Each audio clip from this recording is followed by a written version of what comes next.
A menudo, las manifestaciones más potentes de la psique colectiva no surgen de una planificación intelectual meticulosa, sino de un fallo en la percepción, una grieta en la aparente solidez de la realidad cotidiana. Para comprender la arquitectura oculta de la obra que hoy analizaremos, debemos situarnos primero en el interior de un automóvil en movimiento, a principios de la década de 1990. Chris Cornell conducía de regreso a casa tras una larga jornada en el estudio, Bear Creek.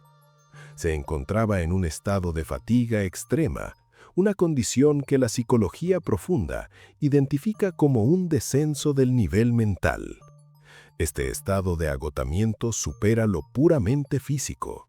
Es una condición límite donde la vigilancia de la conciencia disminuye y permite que los contenidos del inconsciente irrumpan con una fuerza inusual.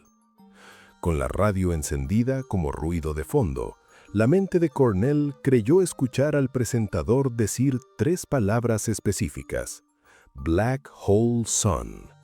Aunque el locutor dijo algo diferente, bajo la lente de la psicología analítica, este malentendido funcionó como una guía a proyección. Su psique reconfiguró la realidad para entregar un mensaje urgente. El propio autor relató que escribió la letra en 15 minutos, silbando la melodía en una grabadora para no perderla. Él insistió en que era un paisaje surrealista.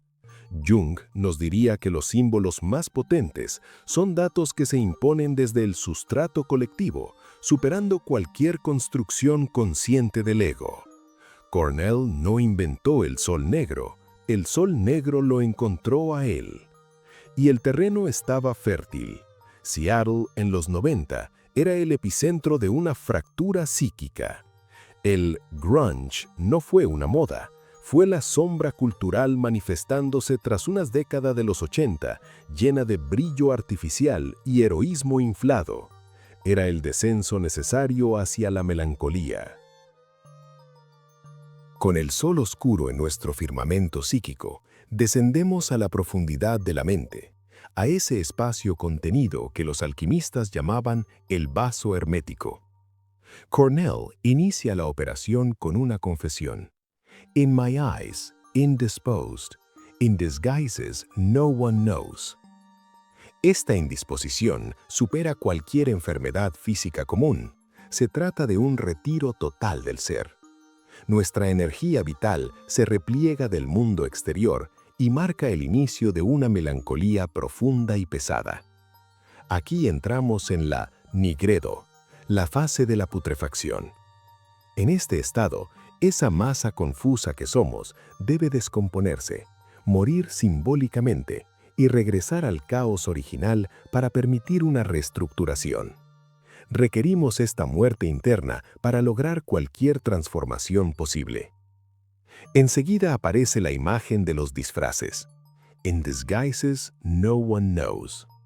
El texto alude aquí a la persona descrita por Jung, esa máscara social que usamos para interactuar con los demás. Durante esta fase oscura, la máscara se vuelve rígida, se calcifica. Sufrimos una desconexión dolorosa donde sentimos que nuestro verdadero ser se pudre por dentro mientras nos vemos obligados a mantener una fachada de normalidad. Bajo esa máscara hallamos al guardián del umbral. Hides the face, lies the snake. Esconde la cara, yace la serpiente. La aparición del reptil marca un símbolo alquímico crucial y evoca al Uroboros, el dragón que muerde su propia cola, representando la materia prima fundamental. El uso del verbo en inglés lies encierra una doble intención clave. Significa yacer y también mentir. Esto sugiere la naturaleza dual de lo que los alquimistas llamaban mercurio, que funciona a la vez como medicina y veneno, verdad y engaño. La serpiente aguarda latente en la oscuridad del inconsciente y representa esos instintos primordiales que, en este estado de estancamiento, amenazan con devorar nuestra razón. Luego escuchamos The sun in my disgrace. Esta frase invierte el valor que usualmente damos al sol.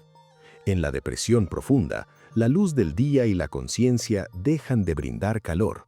Únicamente sirven para iluminar e intensificar nuestra propia desgracia. A este punto, abandonamos ese sol común en favor del sol níger. Es una imagen paradójica, un astro invisible que brilla con oscuridad. Textos clásicos de 1622 lo representan presidiendo la descomposición de los cuerpos. Como sugiere Stanton Marlin, este sol negro funciona como una meta psíquica. Representa la capacidad valiente de habitar la oscuridad sin buscar un escape prematuro hacia la luz. Continuando con la siguiente estrofa, las imágenes sensoriales se vuelven viscerales. Calor hirviente refiere a la operación de calcinatio o cocción. Debemos calentar la materia en el horno interno para romper sus ataduras. Psicológicamente sentimos esto como una fiebre, esa ansiedad y presión insoportable que surge cuando nuestros complejos se activan.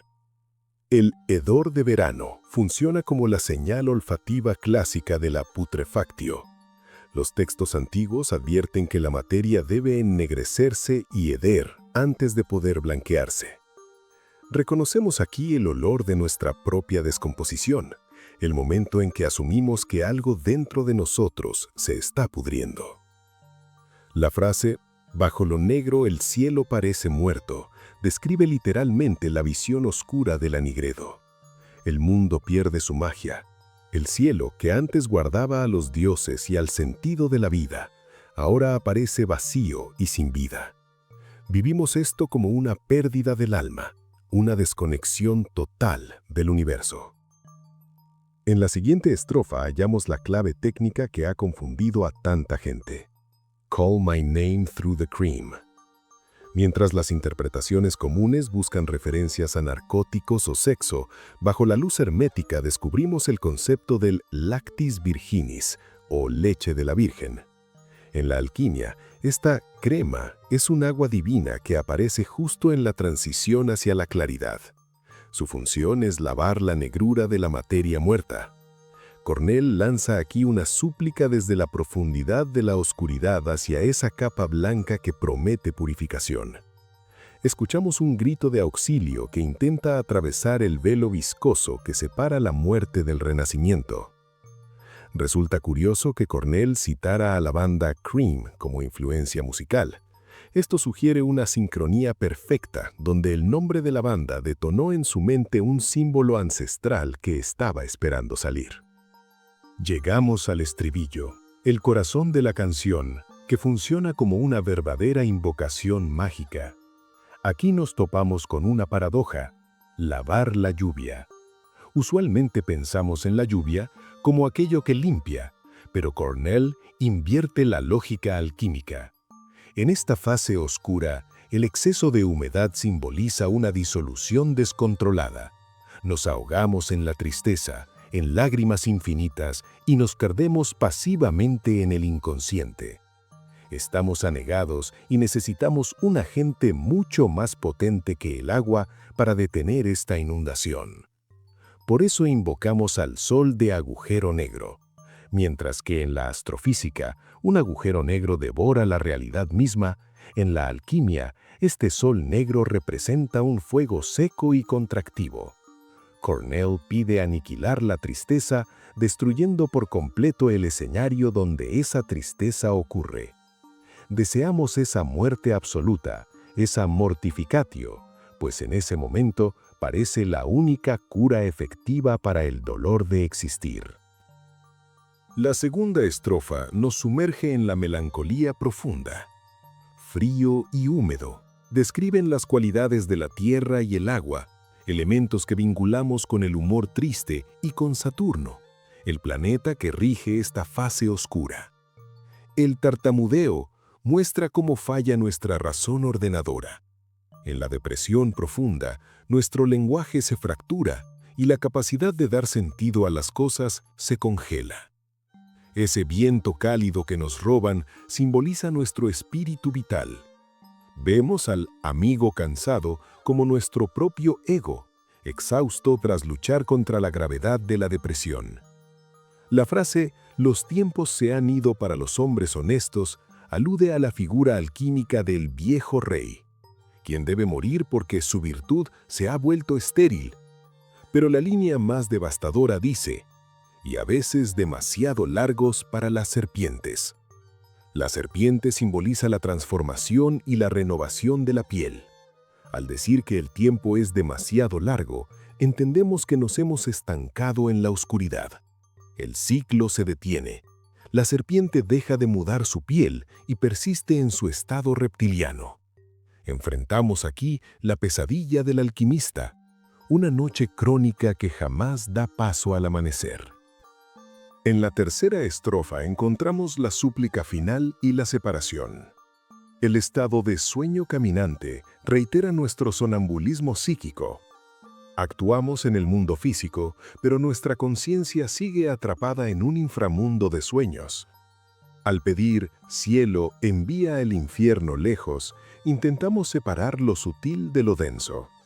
En el caos inicial, estos opuestos se mezclan dolorosamente. Rezamos por una diferenciación, por un orden que alivie esta tortuosa mezcla. La línea final, «nadie canta como tú nunca más», sugiere una pérdida irreparable. Interpretamos esto como la desconexión final con nuestra musa interior o con una versión idealizada de nosotros mismos. El silencio que sigue a esta declaración crea el espacio vacío que el sol negro viene a llenar. Esta súplica de aniquilación se materializa en el videoclip dirigido por Howard Greenhalgh. La obra visual amplifica la música e introduce una iconografía alquímica que Cornell quizás solo intuyó de oído. El video sitúa la acción en un suburbio surrealista, un paraíso falso saturado de colores brillantes que esconde una corrupción inminente. Allí se despliega el teatro de la putrefacción. Primero nos asaltan las sonrisas grotescamente distorsionadas de los habitantes. Estas muescas representan la persona calcificada. La máscara social se vuelve rígida y monstruosa al intentar ocultar nuestra podredumbre interna. A medida que avanza la cinta, observamos la licuefacción. Objetos y personas, como la niña con el helado, comienzan a derretirse bajo el sol. En la alquimia, este momento crítico convierte el cuerpo en agua. Visualmente, la realidad pierde su solidez y las caras disuelven su identidad fija. Aunque esto aterroriza al ego, constituye un éxito para el alquimista que busca fluidez. Simultáneamente, presenciamos la aparición de mujeres con lenguas bífidas y plagas de cucarachas. La alquimia enseña que la vida inferior en la materia muerta señala una descomposición activa.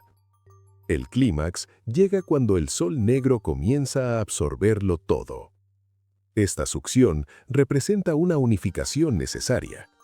El sol negro funde la multiplicidad caótica del mundo en un solo punto de singularidad.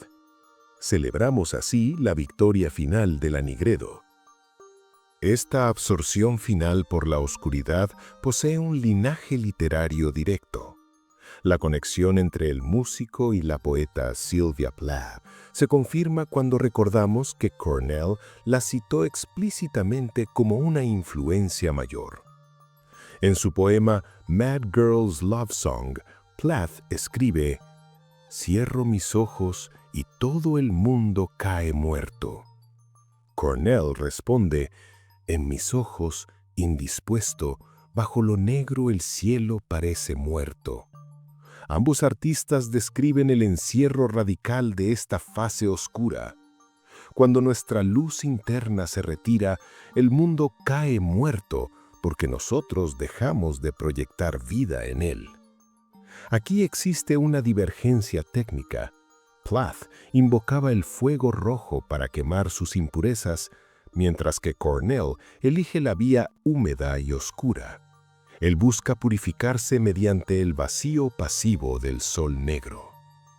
Black Hole Sun cumple una función estrictamente médica y opera como una herramienta de homeopatía psíquica. Vemos al sujeto ahogándose en una lluvia de tristeza estancada. La invocación del sol negro intenta curar lo semejante con lo semejante, elevado a una potencia superior. Cornell llama a una oscuridad absoluta y activa, la gravedad del agujero negro, para consumir la oscuridad patológica y menor de la depresión. En última instancia, esta obra permanece como un himno a la muerte necesaria. Nos recuerda, con una belleza aterradora, que existen momentos en la vida individual y cultural donde las viejas estructuras quedan más allá de cualquier reparación. Esas estructuras deben ser devoradas por el sol oscuro. La única salida es atravesarlo. Debemos permitir que el sol negro nos devore para que tal vez en algún lugar más allá del horizonte la luz pueda nacer de nuevo. Si quieres entender más sobre esta fase de oscuridad necesaria y cómo la psicología la confunde con depresión, tienes que ver este video sobre la Nigredo que te dejo en las pantallas finales. Hasta la próxima, y recuerden que incluso en la oscuridad más densa, la obra continúa. Gracias de corazón por acompañarme en este viaje al fondo de los símbolos. Les deseo días llenos de significado. Y como siempre, recuerden que los mensajes están en todas partes. El que tenga ojos para ver, que vea. Un abrazo gigante a toda la comunidad de esta biblioteca. Hasta nuestro próximo encuentro.